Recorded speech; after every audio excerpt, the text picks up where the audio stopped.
She drained our joint account and texted, "I'm leaving you. Good luck surviving." I replied, "You too." She didn't realize the account was set up as a business line of credit, solely in her name. The bank began calling her about the $80,000 debt within the hour. I, 31 male, was with Chloe, 29, for 6 years, married for 3. The text came while I was at my desk job on a Thursday afternoon. "Just emptied our account. I'm leaving you for someone who actually has ambition. Good luck surviving without me. BTW already filed for divorce. Don't try to find me." I stared at my phone, then logged into our banking app. Sure enough, the account we'd been using for household expenses showed the previous balance, $80,000. Here's the thing about that account though. When we first moved in together 4 years ago, Chloe insisted on handling finances. She was working at a bank then, said she knew all the tricks for maximizing interest, getting the best accounts, etc. I was young, in love, and honestly terrible with money stuff, so I agreed. She set up what she called our household account and added me as an authorized user. Said it was better than a regular joint account for tax purposes and credit building. I transferred my portion every month, she handled bills. Worked fine. What I didn't know until much later, and what Chloe apparently still didn't realize, was that she'd actually opened a business line of credit, not a checking account, in her name only. As the sole proprietor of her consulting business that never really took off. I'd figured this out about 8 months ago when I finally started educating myself about finances, ironically, because Chloe kept calling me financially illiterate. Noticed weird terms on a statement, did some Googling, called the bank pretending to be confused about our account type. The rep explained I was just an authorized user on a business credit line, not liable for any debts. Only the account owner, Chloe, was responsible for repayment. I kept my mouth shut, kept transferring my half every month. But I also quietly opened my own personal checking account and started building an emergency fund, just in case. So when I saw that text, after the initial shock, I actually laughed.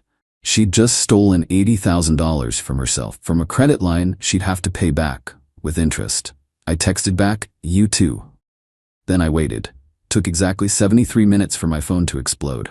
Chloe calling, declined. Unknown number, probably her mom, declined. Chloe calling, declined. Text from Chloe, "What did you do?" Text from Chloe, "The bank says I owe them money." Text from Lee, "This is your debt too." Text from Chloe, "Answer your phone." I screenshot everything, then blocked her number. 20 minutes later, her sister Meredith called. I actually liked Meredith, so I answered. "Theo, what's happening?" Chloe's hysterical.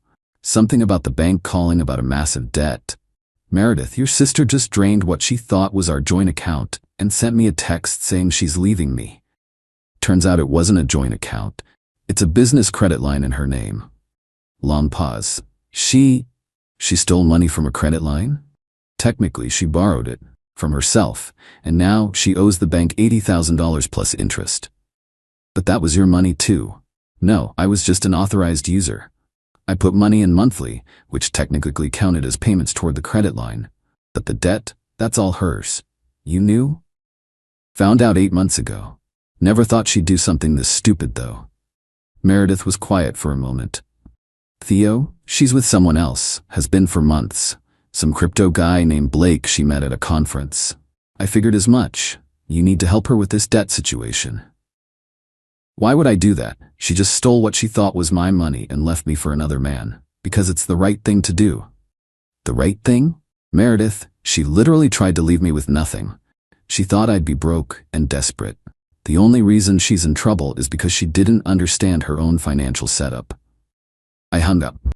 Update 1. The entitlement has reached astronomical levels. First, Chloe tried the legal route.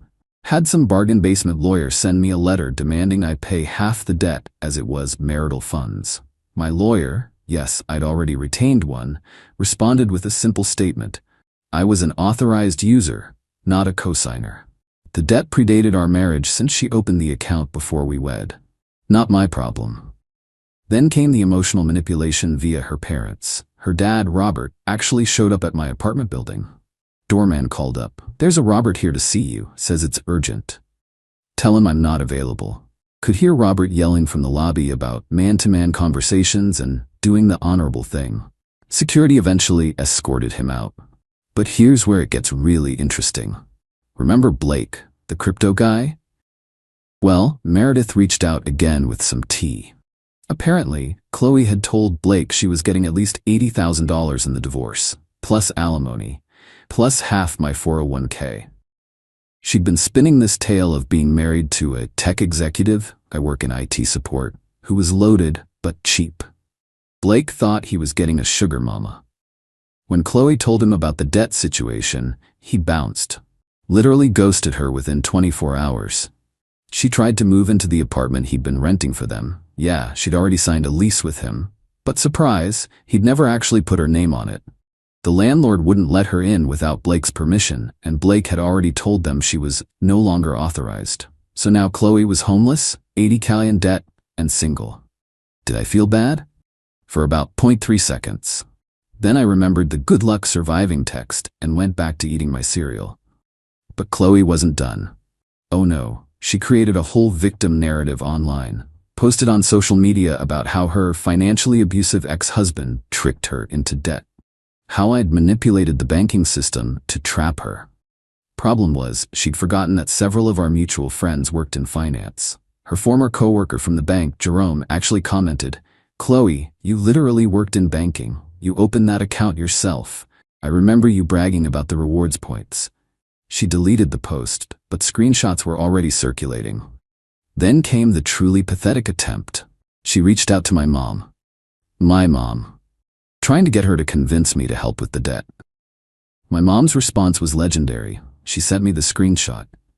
"Chloe, Mrs. Davidson, Theo won't help me with this misunderstanding about our finances. As his mother, could you talk sense into him? The same sense you had when you were cheating on my son with that crypto fool? That kind of sense? Delete my number." But the peak entitlement came yesterday. I got a call from the bank. Not about the debt, about Chloe trying to report the authorized user card as fraud. She claimed I'd somehow stolen from the credit line without her knowledge. The bank rep sounded tired. "Sir, we've reviewed the account history. Every transaction from your card was for regular household expenses, groceries, utilities, etc. Does she really want us to investigate this as fraud?" "What happens if you do?" "Well, filing a false fraud report is a federal crime, and since she sent text messages admitting to taking the money, she withdrew $80,000 at once. How is that not flagged?" Business credit lines have different rules. It was technically her available credit, but now she owes it back with interest.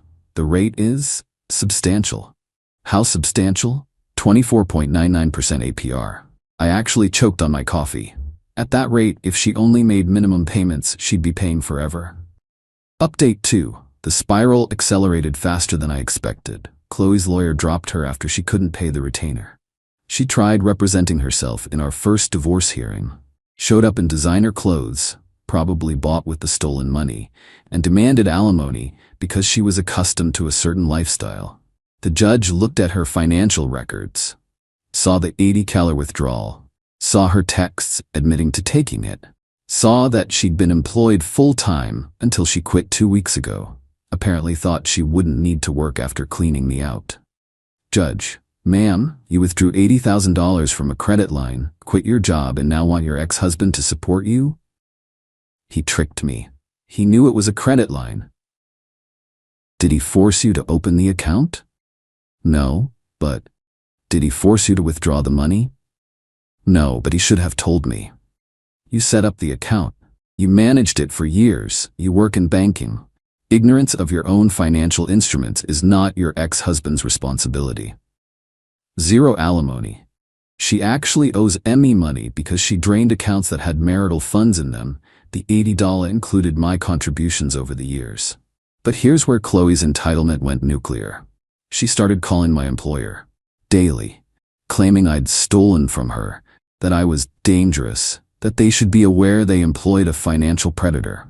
HR pulled me in for a meeting. I explained the situation, showed them the divorce papers, her texts, everything. They were actually sympathetic, but said the calls were disruptive. That's when I played my ace.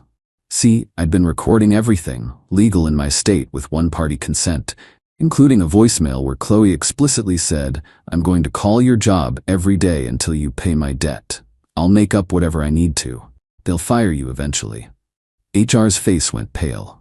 Legal got involved. They sent Chloe a cease and desist. She violated it within 48 hours. My company pressed charges for harassment. But wait, there's more. The bank started collection proceedings. Chloe missed her first payment because she'd blown through most of the $80,000 already. How? Well, according to Meredith, who was thoroughly disgusted with her sister at this point, first-class tickets to Costa Rica for her and Blake, $12. Designer shopping spree, $15,000. Deposit on a luxury apartment she couldn't actually afford, $8,000. New car down payment, $10. Couldn't get approved for the loan though. Cosmetic procedures she'd been wanting, $7. The rest went to hotels, restaurants, and investing in Blake's crypto scheme. When the bank started calling about missed payments, she tried to negotiate. Claimed financial hardship. They asked for proof of income. She had none. She'd quit her job, remember? They accelerated the debt. Full $80 plus accumulated interest due immediately. Chloe's solution?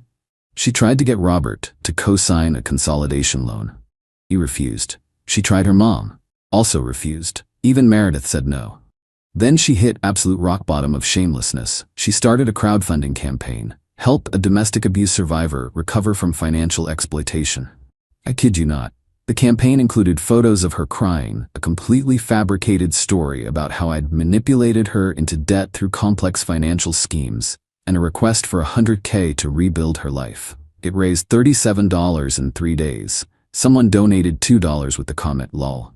Meredith sent me screenshots of Chloe melting down in their family group chat, demanding everyone share the campaign, calling them unsupportive when they refused. Her own aunt responded, "Chloe, everyone knows what you did. Stop embarrassing yourself." Update 3. The legal consequences started hitting. Remember the harassment charges? Chloe got arrested at her parents' house. Robert had to bail her out. The conditions included no contact with me or my employer. She violated those conditions within a week by creating fake email accounts to send anonymous tips to my company about my criminal behavior. IT traced them back to her IP address. Back to jail. This time, Robert didn't bail her out immediately. Let her sit for 48 hours to think about her choices. Meanwhile, the divorce was finalized. She got her personal belongings, her car, that she was making payments on. 40% of the marital assets would have been 50%, but the judge factored in the $80 she took. I kept the apartment, was mine before marriage. My 401k, protected since she withdrew the $80K. My sanity, she had to pay. The $80K credit line debt, my legal fees. Judge ruled her behavior was malicious. Court costs. The total she owed between the bank and legal fees? About $95. Her solution was spectacular in its stupidity. She tried to declare bankruptcy. Except, she'd transferred some assets to her parents to hide them before filing. The bankruptcy trustee found out, of course they did. It's their job. That's bankruptcy fraud. A federal crime. She panicked and withdrew the bankruptcy petition, but now she was under investigation. During all this, she was still living with Robert and her mom. From what Meredith told me, it was rough. Chloe expected to be treated like a victim. Instead, her parents made her get a job. She's now working retail, pay rent, do chores, attend financial literacy classes. The irony. She lasted 2 weeks before having a meltdown about how everyone was punishing her for falling in love with Blake, who hadn't contacted her since disappearing. Then came the last desperate play. She reached out to my ex-girlfriend from college, Amber, on social media, tried to convince her that I was some kind of financial mastermind who'd conned them both, wanted to team up to expose me. Amber's response was perfect. She sent me the screenshots. "Chloe, I dated Theo for 2 years. He's literally the most straightforward person I know. We broke up because we wanted different things, not because he's some evil genius. Also, girl, you stole $80K and got caught. Take the L and move on." But my absolute favorite part? Last week, I ran into Blake at a coffee shop. He tried to avoid me, but we ended up in line together. So I said, "How's the crypto going?" He looked embarrassed. "Look, man, I didn't know she was married at first. Don't care, but I am curious. Did she ever invest in your scheme?" "Yeah, about $15K. How'd that work out? The coin crashed. It's worth maybe $300 now. I actually laughed out loud in the coffee shop. Final update. The conclusion is both pathetic and predictable. Chloe's debt to the bank went to collections. Her credit score is destroyed. She'll be dealing with this for the next decade minimum. The harassment charges resulted in 18 months probation and mandatory anger management classes. She has a criminal record now. Her job at the retail store lasted 6 weeks. She got fired for berating a customer who she claimed looked at her judgmentally. Now she's working at a call center, ironically doing collections. She tried one more Hail Mary, reached out to me through a mutual friend asking if we could start over, said she'd learned her lesson, and Blake meant nothing. My response through the friend, tell her I said good luck surviving. The mutual friend later told me Chloe went ballistic, screaming about how I'd ruined her life and set her up. Robert finally kicked her out after she tried to steal checks from his checkbook. She's now living with a cousin who charges her market rate rent and requires first and last month up front. Meredith and I actually still talk occasionally. She told me Chloe recently said at a family dinner that she was the victim of a sophisticated financial conspiracy and that I'd probably been planning this for years. Her uncle, who's an accountant, responded, "Chloe, you opened a credit line, forgot it was a credit line, stole from it, and got caught. The only conspiracy here is how you graduated from college." As for me, I'm doing fine. Kept my job, my apartment, my retirement savings. Started dating Jade, a woman from my rock climbing gym who actually understands how bank accounts work. The AITA teller Chloe stole? Well, technically she stole it from herself, and I'd only contributed about $20 of that over the years in monthly payments. The bank considered those legitimate payments toward the credit line. So really, she played herself. Last I heard through the grapevine, she's in debt for the next 15+ years. Living paycheck to paycheck, Blake is being investigated by the SEC for his crypto scheme. Her parents barely speak to her. She's banned from 3 local banks for aggressive behavior. Still posts vague quotes about surviving betrayal on social media. The moral of the story? If you're going to drain a joint account and leave your partner with a "good luck surviving" message, maybe make sure you actually understand what kind of account it is first. And definitely make sure it's not a credit line in your name only. Because turns out, karma doesn't need my help. Sometimes idiots destroy themselves with their own entitlement. Good luck surviving, Chloe. You're gonna need it for the next 15 years of monthly payments. Edit. Since people keep asking, yes, this is all legal. No, I had no obligation to warn her. She set up the account. She managed it. She worked in banking. Her ignorance of her own financial instruments isn't my responsibility, especially after she tried to leave me with nothing. Edit 2. For those saying I should have told her, she literally sent me a text saying she was leaving me and to good luck surviving after stealing what she thought was our money. Why would I help someone who did that? Edit 3. Chloe, if you're reading this, and Meredith says you've been hate searching my username, that financial literacy class you're taking, pay attention. Might help with the next 180 monthly payments you've got left.